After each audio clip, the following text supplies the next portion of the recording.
Hey folks, today's repair adventure and fix-it land is a GE electric wall oven. The problem with it is it will shut down in bake mode when you go above 350 degrees. It'll just shut off the bake, or we'll get like an F2 error on it. So we're gonna fix this bad boy. Okay, this is what happens. You set the bake above 350 degrees. Start. See what happens. It shouldn't get that quick. See, it just shuts down. The fan's still running right in the middle of it. So once it gets above 350 degrees bake, it just shuts off the bake element. See, it's off. Let's see it now. So measuring the temperature sensor, I've got a new one here. It's at about 1062 ohms. The spec says it should be about 1100 ohms at room temperature. That's the new one. The old one we're taking out measures about the same. At room temperature, 1061 ohms. So they're about the same.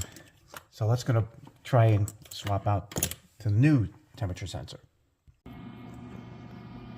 We'll replace the temperature sensor, and it is now staying on in bake mode. We have it up above 350, it's at like 430, and it climbed up and then locked in. So another successful repair. Thanks for watching. Now before replacing anything, check your airflow is good. There's a exhaust vent in here right under the lip of this cover. Make sure that's completely clear. You can hit it with a vacuum. Just make sure there's nothing, no debris in there blocking that. Naturally, also make sure your fan is running, because it does have some cooling in here. And also check this opening here in the door.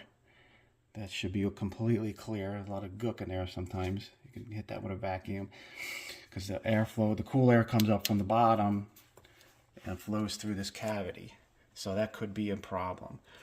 On this particular case, I had replaced the control board in here because I reset the power, pulled the power completely from it, and it would work for one bake cycle.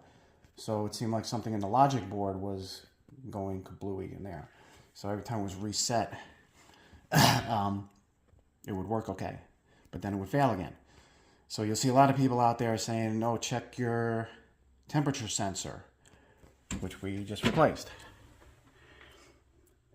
And it works fine. But the temperature sensor measured good in this case. So this is important. It measured good, but it was still failing. So we replaced the control board.